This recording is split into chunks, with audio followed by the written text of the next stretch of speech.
Today we're going to be talking about iOS 26 customization, which is probably what you're going to be noticing when you first update your phone or your iPad or even your Mac.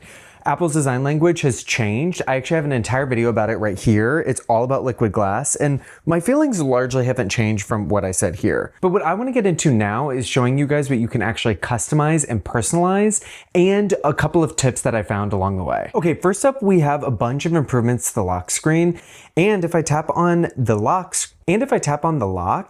oh my god. Okay, so first up, we're going to start with the lock screen, and there's actually a bunch here that you could change in iOS 17, and now they've changed the scheming to iOS 26 to match for the next year, just like cars do.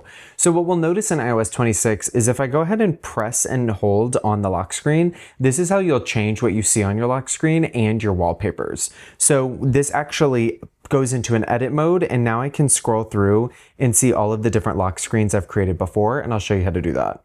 So if I want to change my current lock screen, all I have to do is hit customize, and I can change a couple of things. Right up at the top, at this top widget where it says Tuesday, September 16th, I can tap that and I can scroll through and pick a different piece of information to show here, like the weather. If I tap the clock, I can change the clock's design and coloring, but I can also turn it into glass. So that way it's a little bit translucent and see-through. So you can see right here, this is what a solid clock looks like. This is probably what you're used to. All you have to do is tap at the very bottom over to glass, and now you'll notice that the clock gets translucent and refracts light like glass does. So I can go ahead and make this wider, I can change the font, and then I can exit out of here. Then at the bottom, I've got two different menu options. I've got this layered one, so I can turn this depth effect on and off, which will happen in iOS 26 when you put a photo as your lock screen. It will actually try to estimate depth in that photo, and that way you actually get a more like 3D immersive effect that I'll show you in one of my lock screens in a minute. The other one is the appearance being either automatic, light, or dark. Automatic will make your entire interface light during the day and dark at night, and obviously light and dark will force that for the entire day. So if I switch to light, I'll stick that, and if I switch to dark, my background color will change. Then at the bottom, you can add widgets. So you can now add just glanceable pieces of information, just like that will stick on your lock screen, and they will move to either the top or the bottom, depending on where they fit best. The other thing that you can change that is actually really cool is you are now able to edit the quick actions at the bottom of the screen, which are always the camera and the flashlight up until now. So if I want to, I just have to hit the minus button on that flashlight, and then I can go through and I can add something more useful, like a calculator. So now when I press on that little button for the calculator, it'll actually open the calculator right from my lock screen. But if I have a bunch of wallpapers that I set that I like to use, or I like my phone to look different and have different widgets for different times of the day, or if I travel, all you have to do is press and hold on the lock screen again, and you can swipe through a gallery of other lock screens you've made, and you can use one of those immediately. So I'll actually go to the one that I normally use right here, and you'll see that I have a dynamic clock size. You can actually change the size of the clock. So every single time that my photo library will cycle through photos on my lock screen, the clock will move to make most sense with that photo. And here you can actually see a little bit of the magic of liquid glass at work and that depth effect option that I showed you a second ago. So in this photo, this is a painting that I downloaded for free. If I actually move my phone left and right, you can see at the very top, the clock is reflecting light that is in the photo that the phone perceives.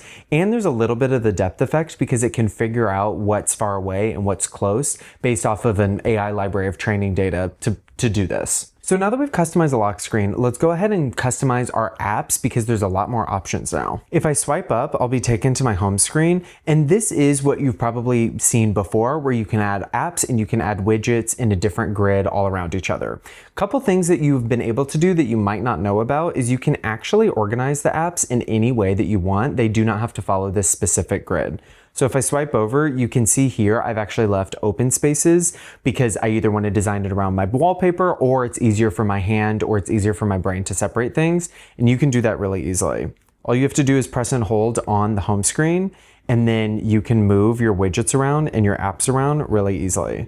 So let's say for whatever reason, if I wanted to put Reddit right in the middle, it will snap to the grid that exists, but I don't have to have apps around it like I did before. Now, if we want to change the way that the actual apps look, you have been able to do this before, but there's a couple of new options.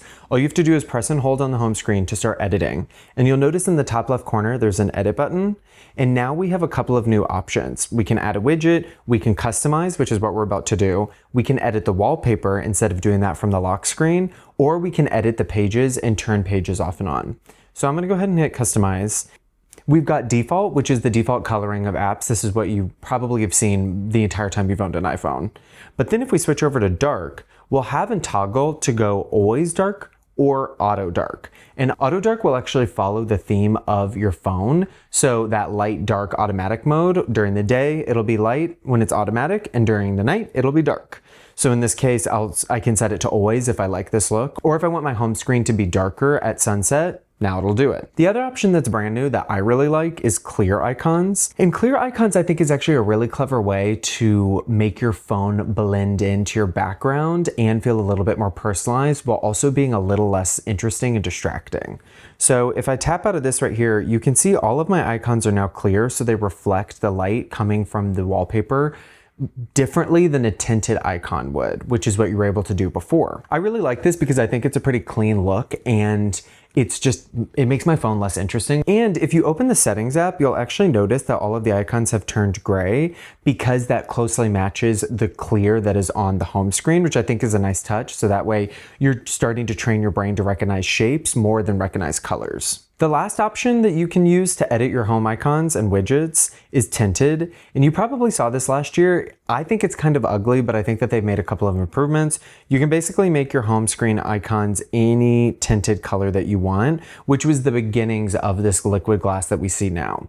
Two new options that I think are kind of interesting is when you go to tinted, you'll notice at the bottom, there's 4 icons, and the first one is actually tinting the icons and the widgets based off of your phone's color. So if you want everything to be really matchy-matchy, that's the way to do it. The second one is actually tinting your icons based off of your case color, which I don't have an Apple case on my phone right now. I just normally don't use a case at all.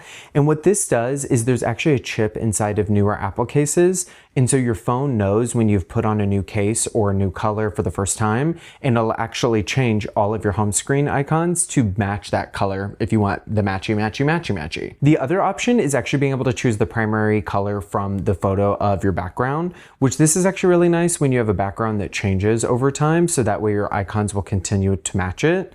And the fourth option is actually just a color picker. So if you want to find something very specific like that gray, or we want to go to this like teal color, you can do that really easily without guessing. And then finally at the bottom, you have the ability to go light always, dark always, or auto. So if I go dark, you will still get your tinted icons, but obviously they will be darker at night. The final option here that I actually want to highlight is the ability to make your icons a bit bigger and remove the label underneath them. So that's actually this icon to the right of the customized little panel down here. And if I press that, you'll notice all of my app icons got bigger and the title went away.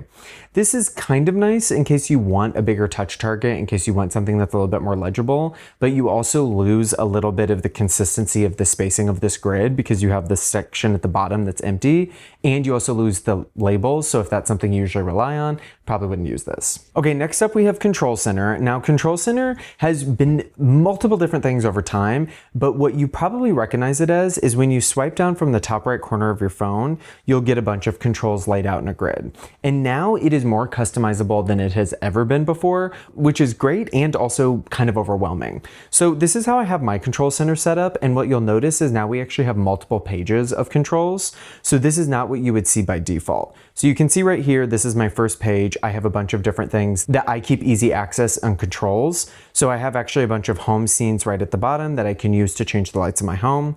But if I swipe, I actually now have multiple pages, and this is all home accessories that I use frequently that I want quick access to.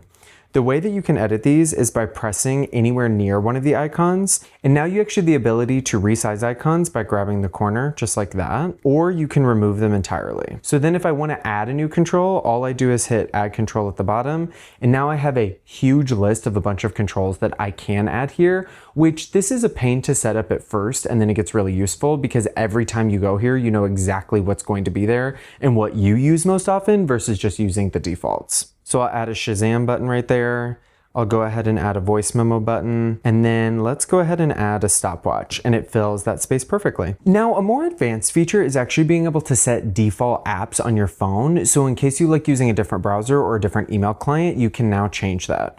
So you're actually gonna go into the settings app, and you'll just look for default apps, and in this case, it's the second listing. So if I tap on that, we have a bunch of options of what we can set as defaults, which especially if you use Gmail or if you use WhatsApp a ton, this is really useful because every time that you go and you ask Siri to create an email or to write a text, this will default it, and you can default and put it in your dock. And there's a bunch of system-wide things that will default to these choices, which might be really useful. And finally, there's one small one that I've noticed that's actually really helpful, which is changing the default length of the snooze on the alarm. In the clock app, you've always been able to set different alarms, but you've never been able to change the default 9-minute snooze time because Apple at some point like 15 years ago did a ton of research and decided that that was the best length. So if that length does not work for you, all you have to do is create a new alarm or tap an existing one to edit it. And at the bottom, you'll see I can turn on snooze, and now I can change the snooze duration all the way down to 1 minute and up to 15 minutes. Which sounds like a small thing, but it might be really useful because if you're like me, one snooze never did it. And so if I could actually set one snooze to be the length of 2 snoozes, basically, that would have been really useful for me instead of just constantly having to press it over and over again. But thankfully, I don't rely on it anymore, so I don't even need that and I'm better. So I just wanted to do a quick walkthrough of the new customization and personalization features in iOS 26. Some of them have existed before, but they've gotten a fresh coat of paint, and some of them are brand new. If you like this video, go ahead and like it and leave me comments if you have any other questions. I'm actually doing a couple of videos around iOS 26 to walk you guys through the high points of what I think you should actually know and what you should actually use. And if you are interested, the next one that you can watch is actually all about the phone app. The phone app is completely different and it's got a bunch of new options and capabilities, but some of them are buried behind menus. So if you want to know more, go ahead and click on this. And if this is your first video, my name is Grayson. I do videos here every single week, normally about tech, about home products. I love reviewing things. I love getting into the nitty-gritty and the detail. So if you liked what you see, go ahead and hit subscribe, and I will see you guys in my next video. Bye!